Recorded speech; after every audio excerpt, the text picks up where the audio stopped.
Welcome to Deal to Heal with E. James podcast. On this podcast, my guest and I will discuss topics and ways to help us to heal in every area of our lives. I believe that everyone can live a life that is happy, healthy, and whole. So I'm on a mission to help people to deal, heal, and fulfill. Deal with your problem, heal from the pain, and fulfill your purpose. Thanks for tuning in. Let's get to it.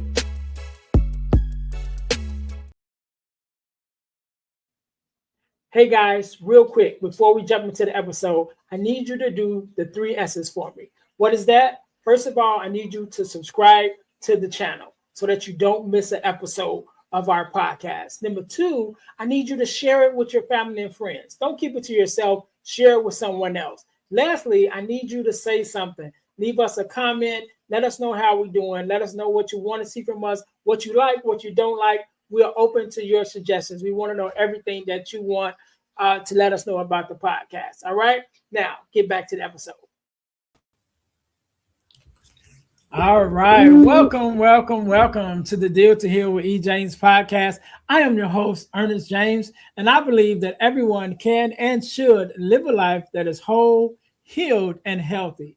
And therefore, I'm on a mission to help people to deal, heal, and fulfill, to deal with your problems, to heal from the pain, and to fulfill your purpose. Thank you guys once again for tuning in to the Deal to Heal with E. James podcast. If you haven't already, make sure that you listen, like, subscribe, and share to our podcast on all of your podcast listening platforms. Also, make sure you guys are checking us out on our YouTube channel, which is the Deal to Heal Podcasting Network. Again, that's the Deal to Heal Podcasting Network. Well, you will find the Girl Dad Discussions podcast, which is our sister podcast, as well as the Deal to Heal with E. James podcast. Also on there, you will find a couple other podcasts that we have, and we definitely have some more podcasts coming. So make sure you guys subscribe to our YouTube channel, the Deal to Heal Podcasting Network, so you don't miss an episode of the podcasts that we already have, and also the exciting new podcast that we have coming up. So make sure you guys follow us there. Again, that's the Deal to Heal Podcasting Network on YouTube. All right. Also, our podcast is brought to us by, or should I say, it's sponsored by our new school platform, which is the Deal to Heal School for Living, which is to help us to promote even more our mission to help people deal, heal, and fulfill by bringing you resources and workshops to help you on your journey. And so you guys can check out the Deal to Heal School for Living on the school platform.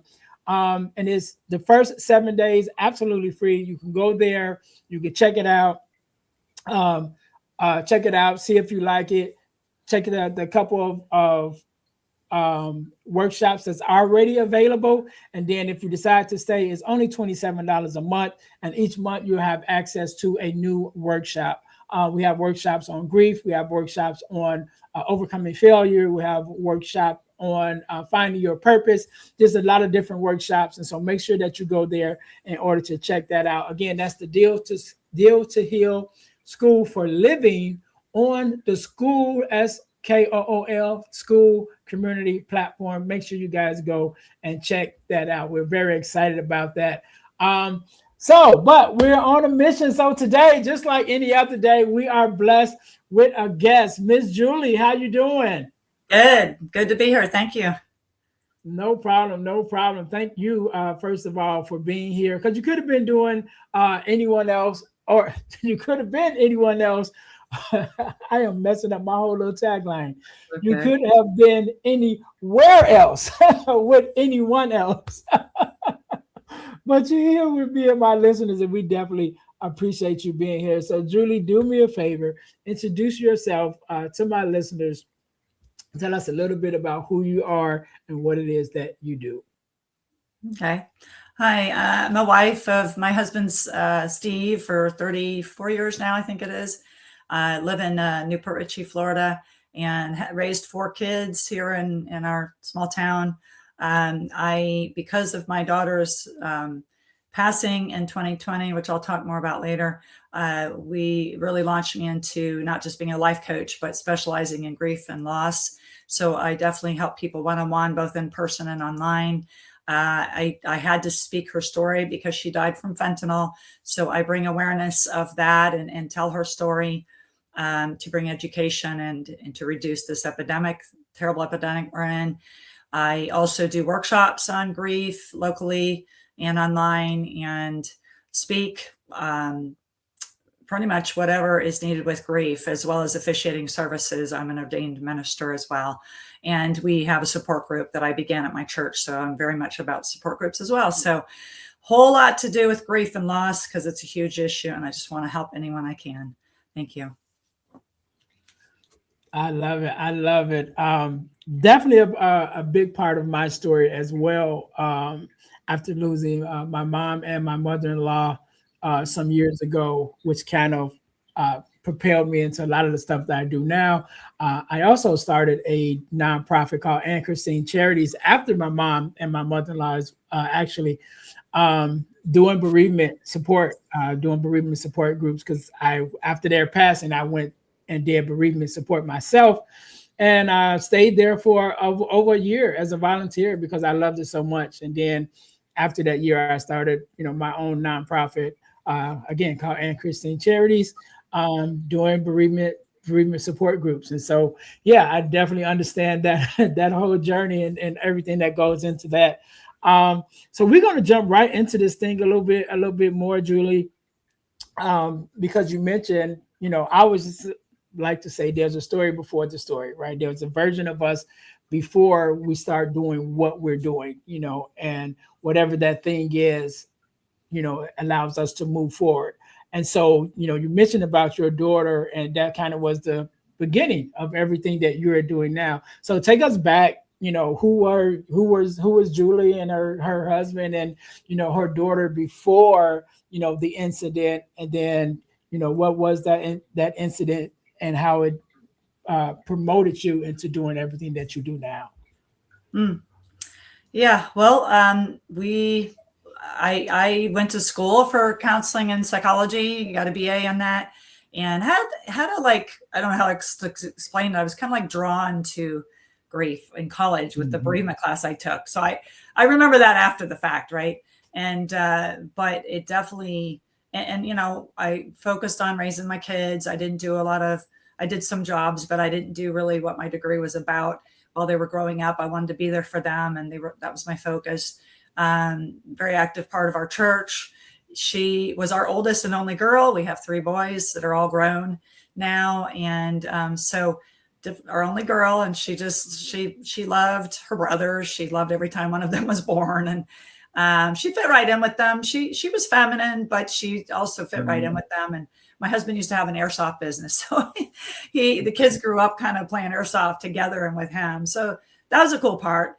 Financially, that wasn't the best, but we were a together family, and she didn't really. There was really no problems with her until some issues more later in her high school years. But long story short, she had a boyfriend that actually died from alcohol, and then after that, reunited with this young man who she knew from high school, and ended up, they had 4 children together. So she didn't think she wanted to be a mom. And then when she got pregnant, it changed. Her world was very much about her kids, and she loved her kids. There was a drug, issue with her boyfriend in the past, but he was clean when they met. And then it circled back around, and a lot of it didn't come out until after. They were very avid marijuana smokers, very out with that. But bottom line, they ended up moving to Tennessee, where I'm in Florida, but they moved to Tennessee at one point. And long story short, it was only about a year or so after they moved there that the kids were removed from their home. And it did have to do with drug related things. I don't know the whole story, probably never will. And then she ended up in jail in January of 2020.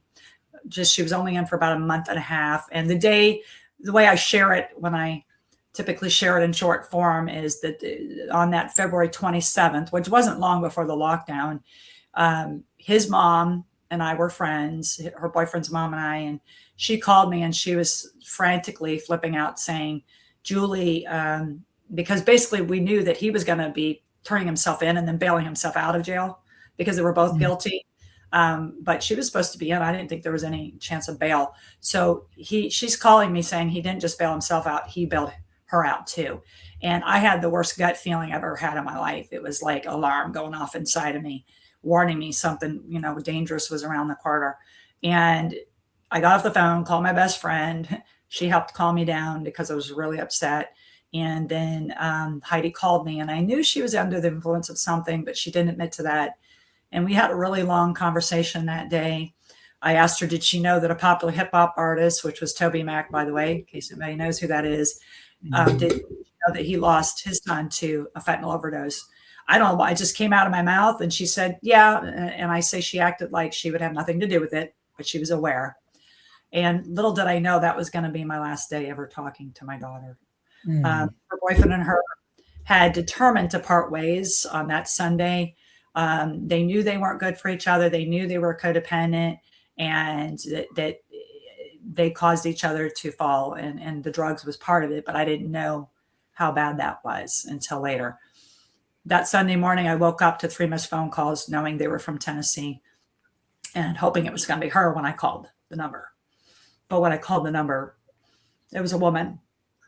And I say, sometimes I get a little emotional here. Just a second. Mm-hmm. No problem. Take your time. Yeah. It's the phone call you never want to get. She said your daughter overdosed on fentanyl, was flown to a Nashville hospital, and is extremely unconscious and very non-responsive. Long story short, we went up there that day, got there as quick as we could. They said they were going to be, they chilled her body to try to stop the damage, would be warming it back up the next day. Got there and saw her lifeless body, very inflamed, all connected to tubes, her beautiful blue eyes dilated in pinpoint position. The next day they did a test and it determined there was no more blood flow to her brain. So she was determined as legally brain dead at that point. Mm-hmm. So she left behind, 4 children, and her boyfriend, it's a long story, but he ended up skipping his probation and going around the country wherever. They ended up putting out a warrant for his arrest for her death because he knowingly bought fentanyl, and he is in prison. Without going into the whole story because we don't have time, he's in prison now, and he went into prison last December approximately, after the sentence time was determined, and the state went after him because in the state of Tennessee, if you buy fentanyl knowingly and you give it to somebody, they die, they can go for second-degree murder. So he wasn't charged with second-degree murder, but he did get 14 years in prison. So it's a huge story. So their children got adopted out, and no time to go into that story. We tried. We were doing everything we could to get them. They had to be adopted out. So there's there's death loss and there's living loss that I'm still going through.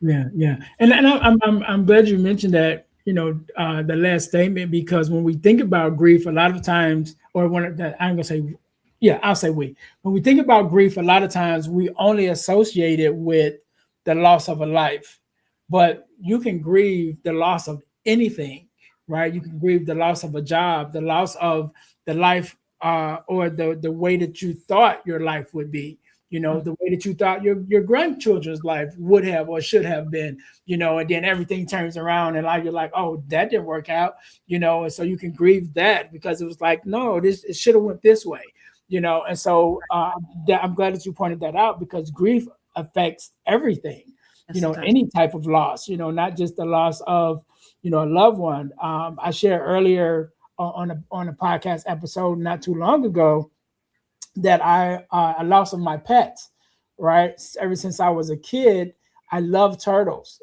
And when I became an adult, I bought 2 turtles and I had them for 10 years.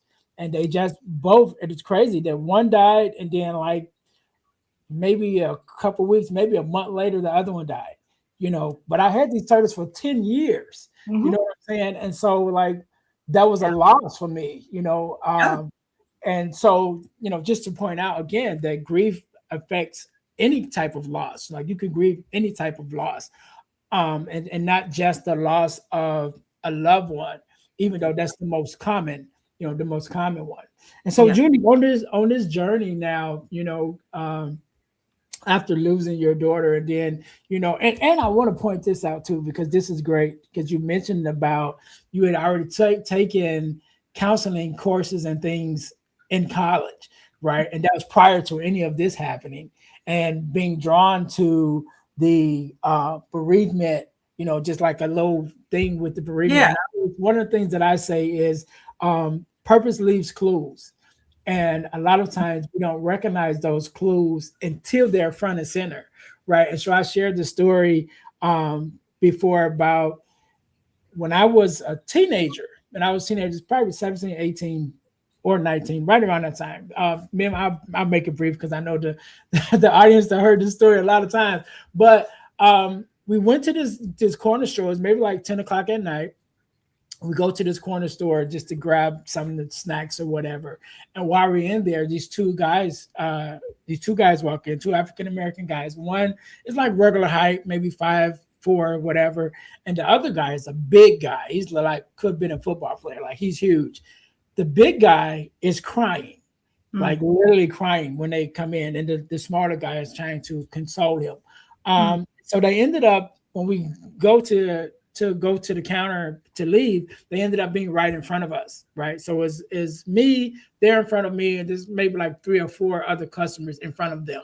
We're all in line for the register. And so just listening to their conversation, I could tell that it was a female who passed. I don't know whether it was a mom or sister or wife. I don't know, but I know it was a woman. And, like I said, the smaller guy was trying to console the bigger guy. And so they're talking and whatever. And so after a few minutes, the big guy turns and he takes his fist and he hits the top of the counter, right? And it's like one of those moments like in a movie when like everything stops. It was literally was that. He hits the counter and echoes like boom throughout the store. Everybody stops and turns and looks at him. And he's like, I just want some cigarettes. And so everybody that was in front of him moved out the way. He walked up to the front. They bought their cigarettes. They walked out the door. I don't think I've ever seen those two guys before that day. I definitely haven't seen them since that day. That story happened when I was like 18 or 19 years old, as a kid. Fast forward when my mom passed away, and I go to the bereavement sessions, and I'm, a part of it. And I really, again, just like you, just like, this is like my space. Like I love it here. And so I end up staying there again for a year, just as a volunteer, helping with the services and helping, this with the sessions with other people. This is years later, maybe 20 years later almost. But that story comes back to my mind. Like there was a reason why I remember that day and that story. You know what I'm saying? Right. With all the years that passed. And that's why I say, purpose leaves clues. And, when you're going to, take these counseling classes, and you don't know why you liked the bereavement and how that would show up again in your life later on. But once you start walking in purpose, then you look back and you're like, oh yeah, I remember that. And this happened. And out of those things kind of, connect you together. And so, so that coming together with you, even with your, once you did start the bereavement and start creating everything around your daughter, I just like to mention that, because a lot of times those things they're already there. The science is there, but we never recognize them until it's time. That's well said, because and I always wanted to help people. And then I remember when it became sometime raising the kids, it became like, I want to help people's hearts heal. And I knew I wasn't nursing or doctor. That was not my calling. Anything physical. I mean, I believe in physical taking care of us too, but it was like, I want to help you. And then, to realize that longing to help hearts heal was God is tying it into that pain point of grief. And I didn't know that, so there's another little part of it too. And, not knowing how that would look, but just having that longing to do that. So I definitely do. And some of the things, a big part of this that God brought in, I'm very much about the word of God, and I'm a strong follower of Jesus Christ. But one thing that he kind of manifested to me without going in story is bringing the serenity prayer, which is, God grant me the serenity to accept the things I cannot change, the courage to change the things I can, and the wisdom to know the difference. And then it's longer than that. A lot of people think that's the whole prayer. It's longer than that, but I'm going to leave it at that. That right there, and then putting it with the circle of control, which I didn't know there was such a thing. If you look online, they try to charge for these things and whatever, but they use them in therapy in all ages, but with children too. And so he showed me to put that together for me first. And then I realized to bring that into my coaching and the workshops. And I also have a YouTube channel where I talk about grief and loss. I started my channel, I think it was 13 years ago, forget exactly, for my sign language to music. So that's on my channel as well. That's why I began the channel. But now all my content is based on mental health, grief and loss, and also Bible teaching mixed in with that. So, but anyway, that just became really important for me because basically my daughter died right before the lockdown. So the journey's ongoing for lifelong, and that's another thing we need to always stress. If people ever tell you to get over it, just respectfully walk away, because that is not your job to get over anybody, or it's to work through it and to get help and so forth so that we can heal. But all of this was going on during COVID. So my world was not about COVID. My world was about trying to get my grandkids, wondering if this thing in the background of, I won't even go into, it wasn't my background, but wondering if this thing might've popped up. Well, it ended up being the main reason why we didn't get them. But I'm not going to go into that story, but I just put it before, God, and said, if we're supposed to get them, we're doing everything we can to get these children, and you'd think it'd just be automatic, but it's not. And everything was elongated because of COVID, all the paperwork and everything between here and Tennessee. So anyway, that was my world. I wasn't caught up in COVID. I was caught up in my grief and my trying to have the grandkids in my life and maybe heal together, maybe grieve together. That never really happened, because of the distance, because of the system between us. And that was the most heart-wrenching part about this, because Heidi's gone, my daughter's gone. I was able to accept that she was gone, but this is her children. This is my grandchildren, and so it was very heart-wrenching. But the circle of control helped me a lot to just every day wake up and go, okay, what do I need to do today that's in my control that I can do? And then once that's done, I have to wait. And there's so many Fridays that I would think we were going to, some kind of an answer or something was going to be done, and it wasn't. And I'm telling you, COVID, I think everybody knows that, but it got all drawn out. So with that, it became just so important. My trust in God, hugely important. And then when I had to let them go a year later to be adopted out, the day after my daughter's birthday, it was like, that circle of control concept became even more important to me, because it was like, okay, it's out of my control. Because the parents said, you better take your last visit. So we went to Tennessee to get our last 2-hour visit of those kids, and not knowing, and they had slam dunk with 4 kids running around a playground for 2 hours with the caseworker sitting in the car. And then to not know if we'd ever see them again, because the parents wouldn't do an open adoption. We actually could have done that, but they wouldn't do it. So that day I actually I said, I'm going to sign on to this 1-year coaching program for me, for my own personal development, and to learn how to be a life coach, to learn how to have a business. And I did. So that was like my intentionality. Like, I'm letting go of them. I don't know what's going to happen. I have hope, but I can't have false hope, because my heart will be broken more. My heart's already broken enough. So I have to let them go. But here's what I'm going to go do. I said, we're going to go to this park. We're going to go hiking, because nature and hiking is still so important to me in my grief. And I'm like, we're going to go to this restaurant, and I'm signing the dotted line to your program. And that's what's in my control. So I hugely, that was a huge help to me through this. And it's also what I share with people one-on-one. And we're all unique. Every one of our losses are unique. And when Ernest said about how all these different things can be lost, I totally agree with him. And then within that, you have to realize we're unique. You can't anticipate how you're going to be with any loss until it happens. You cannot predict. You can learn things about grief that could prepare you. And I encourage you all to do that, because it's going to happen. If it hasn't already happened, a life-changing loss. My daughter was my life-changing loss. Absolutely. So if it hasn't happened yet, it will. So there's definitely things we can learn that might prepare us, but we don't know. We don't know what that's going to look like until it happens. Yeah. Yeah. So. I want to point something else out too that I'm glad that you said. Number one, I love hiking. Right. I just started like a year or so ago, and I started a hiking group. It was 7 of us when I started it, and now we're like at 130 people Wow. in this group now. It's great. I definitely, for your mental health and just for the grounding of getting back and have just for the peace of yourself, there's nothing better than Oh my being in gosh. nature. Nothing better. I So I love want to say that. church and I love worship. I sign to worship. I have to move when I Yeah. worship. I'm full into worship, but there's something different about the green. I love the green all around me. I like to go to the Mhm. parks that have the green all around me. And if it's a little small trail, I love that. Like, Yeah. and it's so healing. It's so grounding, and it's God and it's his nature. And yeah, you said it. I can't Yeah. explain it. It became even more important.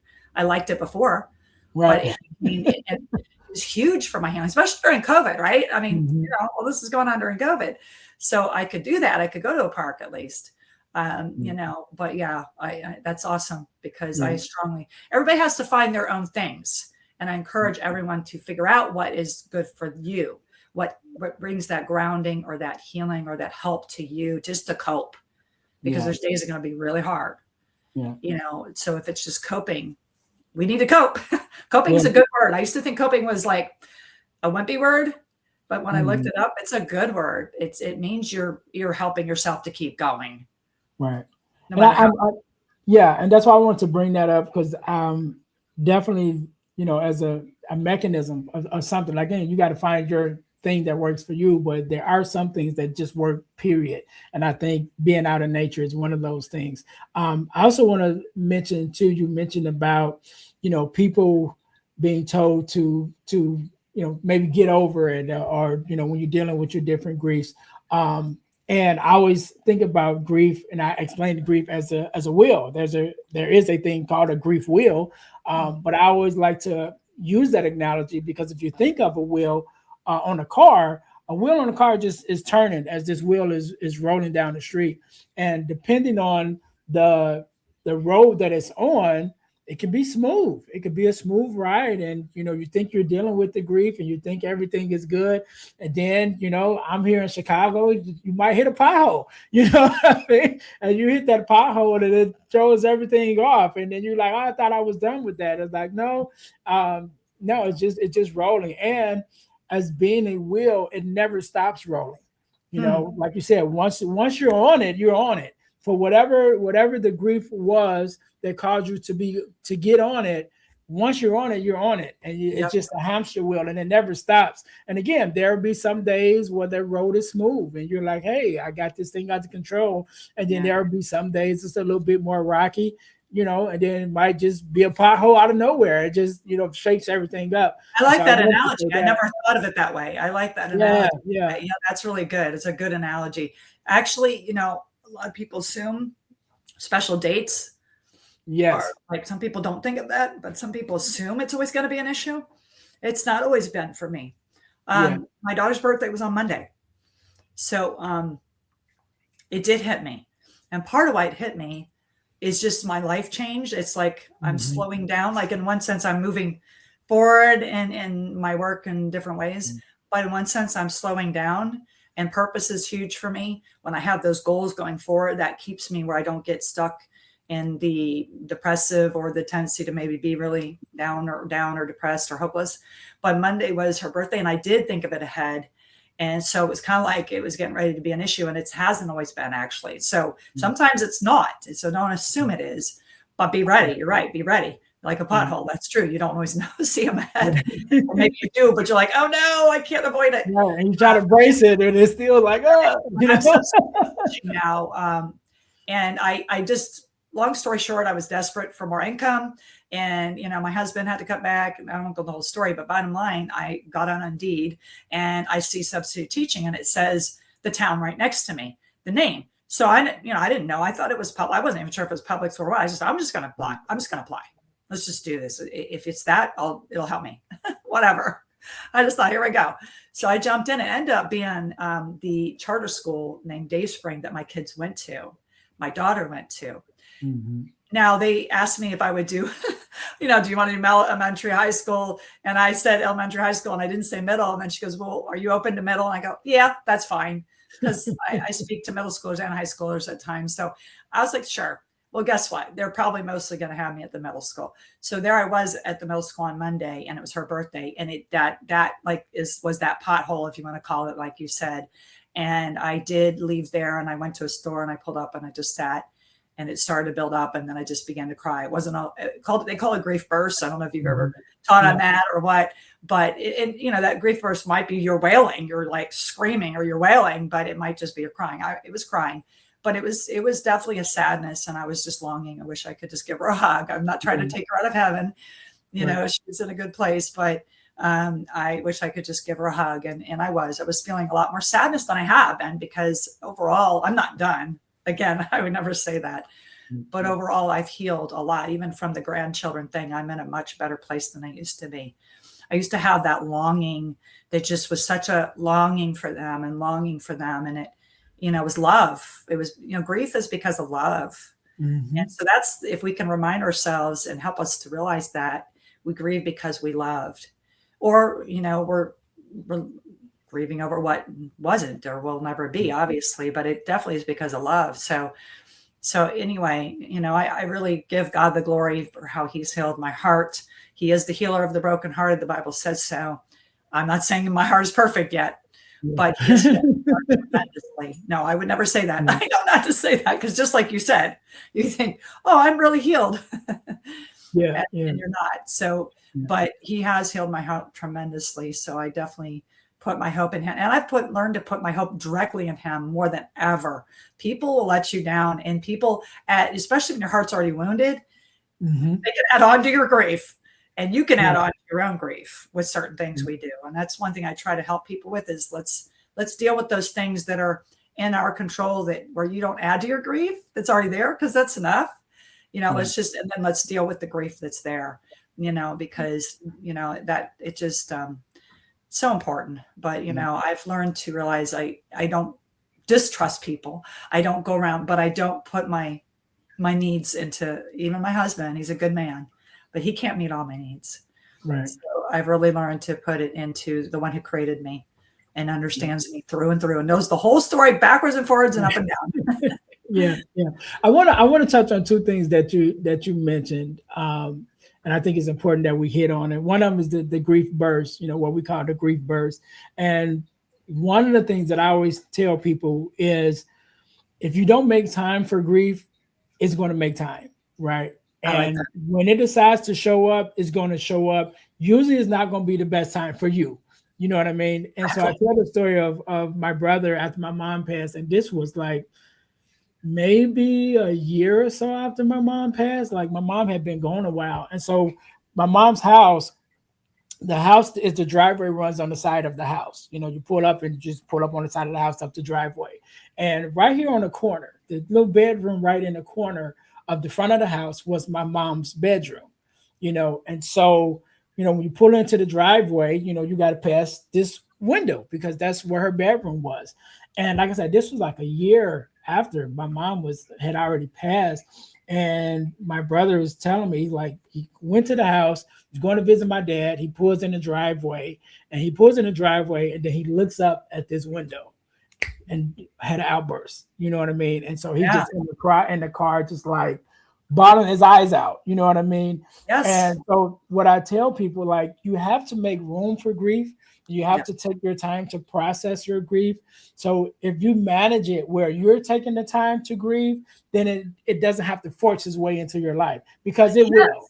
You know what I mean? And so that's where those outbursts come from, because you push it away. I'll deal with it later. And then grief is like, no, I want to deal with it now. And then, you're in the middle of a presentation or something. I remember I wasn't preaching, but I was at church.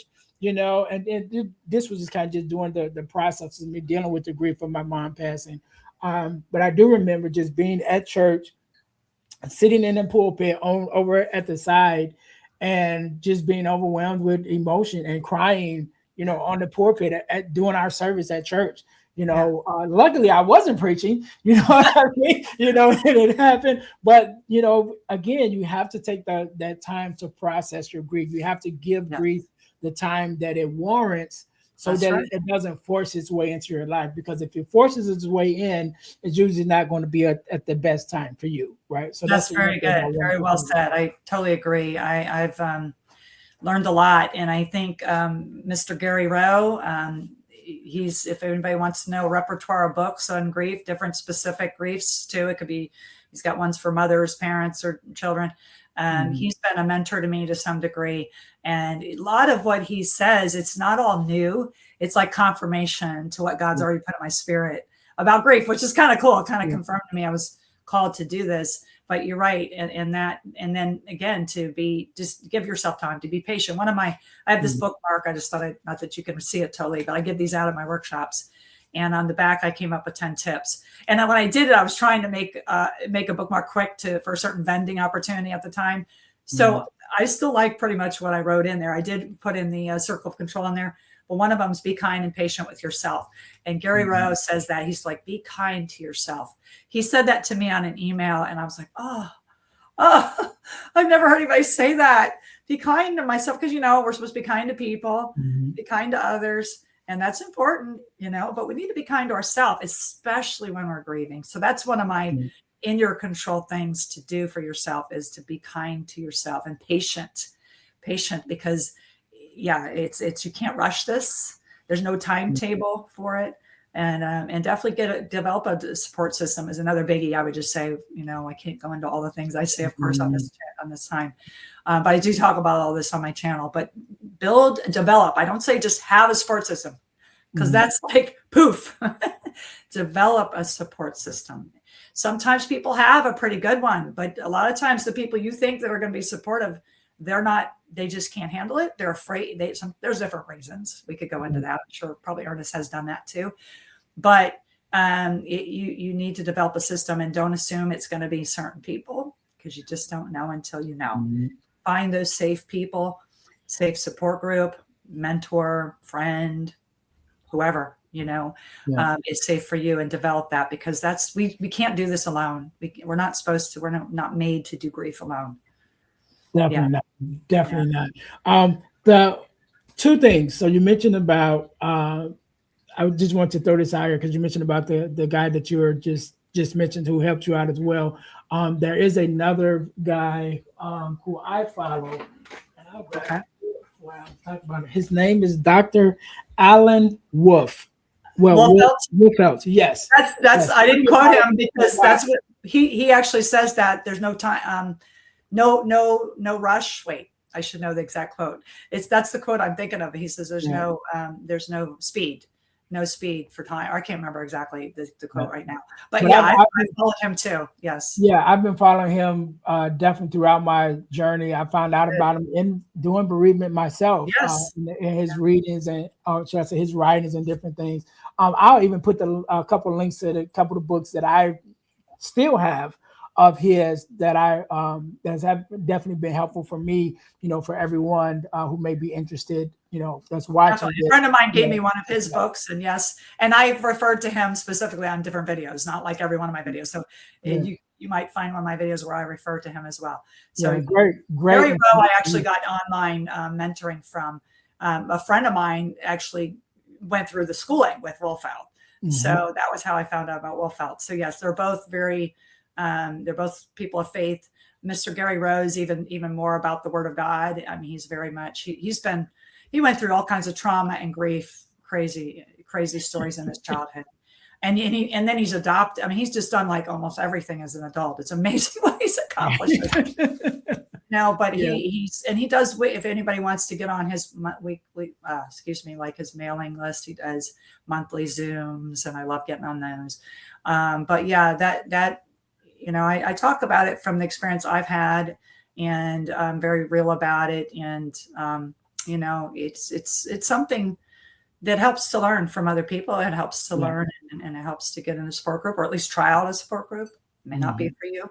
Get one-on-one. I do one-on-one coaching online and in person. So you can go to my website, juliek.org, and just look me up either by phone or email.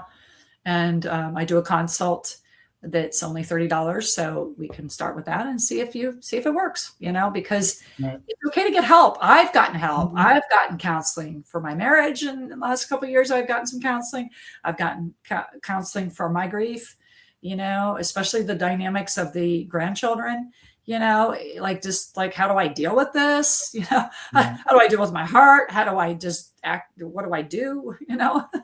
Right, right. Okay. Yeah, and I think that's very important that I'm definitely a big component of help, whether it's therapy, whether it's grief support groups, whether it's just a friend, somebody. Like, don't try to do this whole thing alone, because when you try to do it alone, you isolate yourself, and then that allows yourself, your thoughts, and all of those things to kind of take over, because you're not getting any outside influences to help you to process what you're dealing with.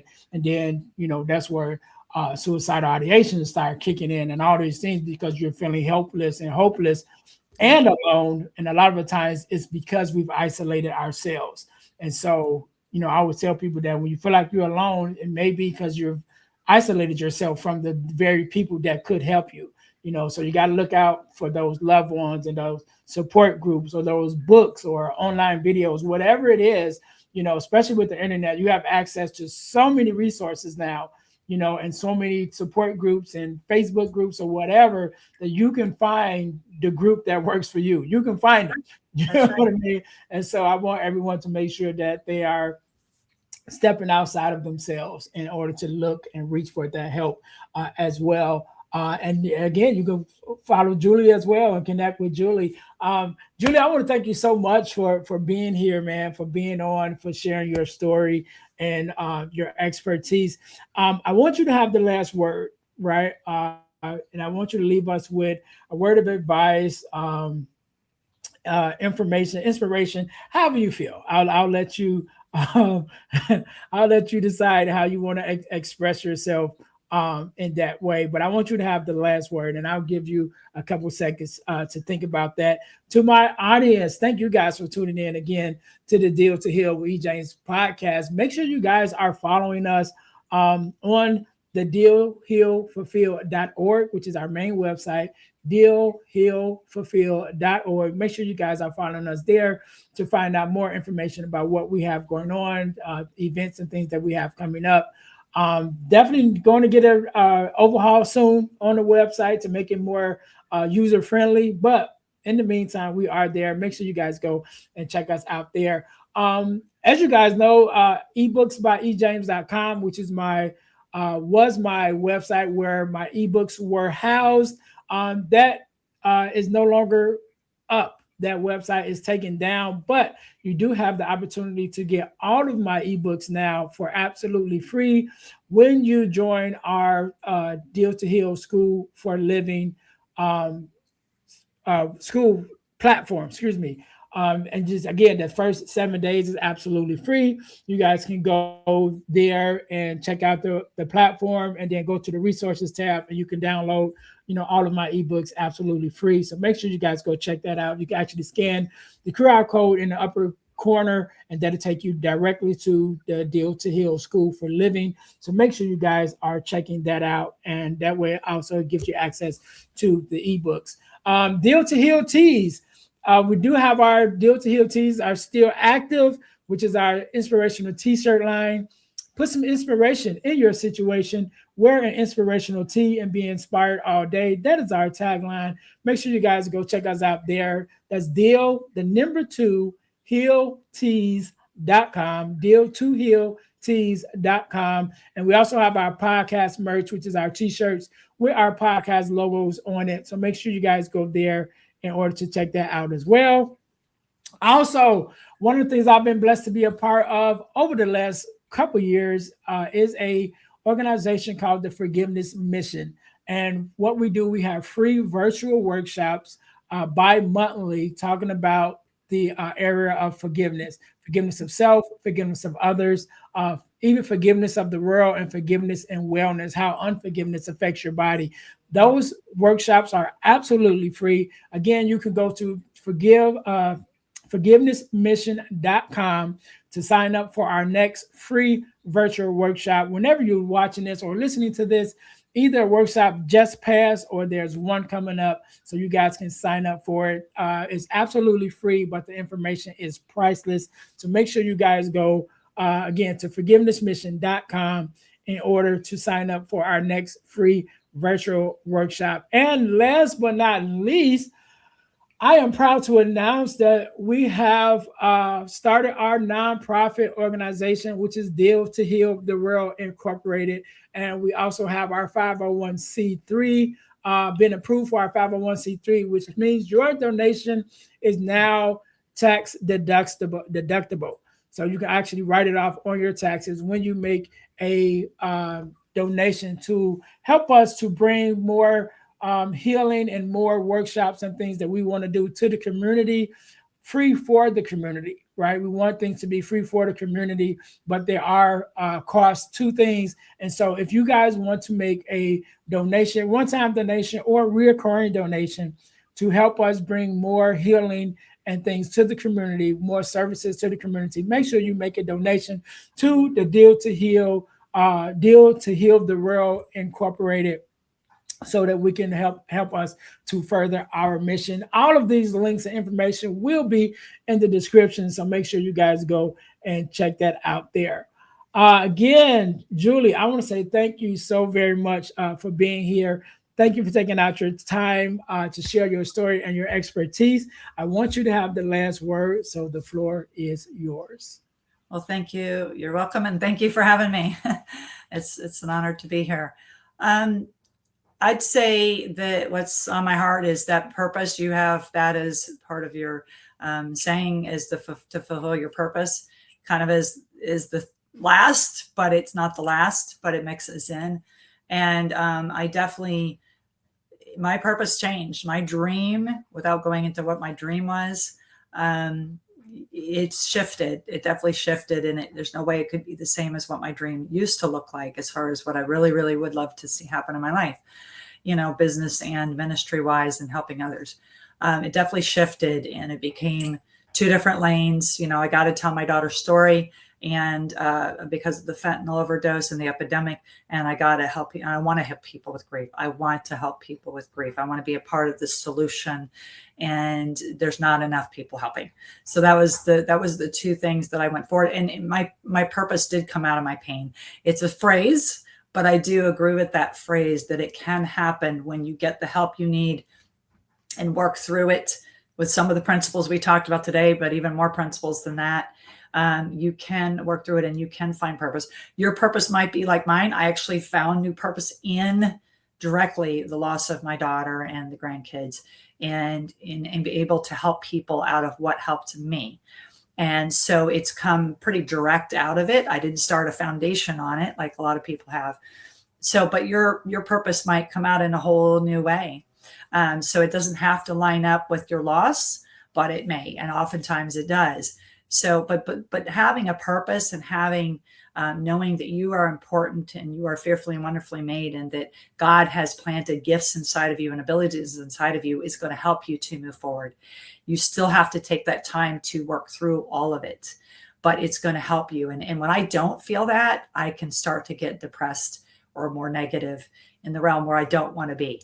So I encourage you to pray and find your purpose and take little steps forward. If you're at the beginning of your loss, don't rush yourself. But if you have a desire that comes up that you want to do in relation to your loss or something different, don't like push that aside, because that could be the very thing that's really good for you. So that would be my last tip, is find purpose in your pain, or do something new out of that to help you move forward. And helping others is definitely going to help you. It's definitely going to help you. Yeah.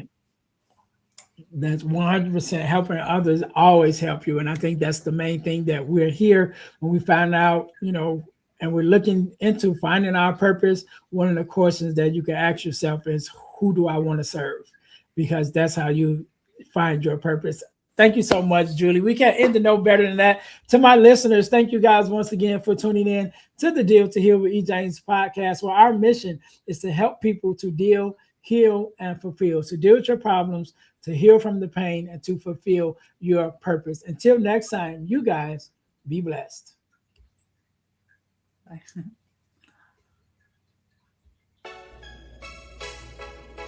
Thanks for listening to the Deal to Heal with E. James podcast. Remember to listen, like, subscribe, and share. This episode has been brought to you by Deal to Heal Teas. Put some inspiration in your situation. Wear an inspirational tea and be inspired all day. Let's go to dealtohealteas.myshopify.com. Remember, our mission is to help you to deal, heal, and fulfill. Deal with your problem, heal from the pain, and fulfill your purpose. Thanks for listening.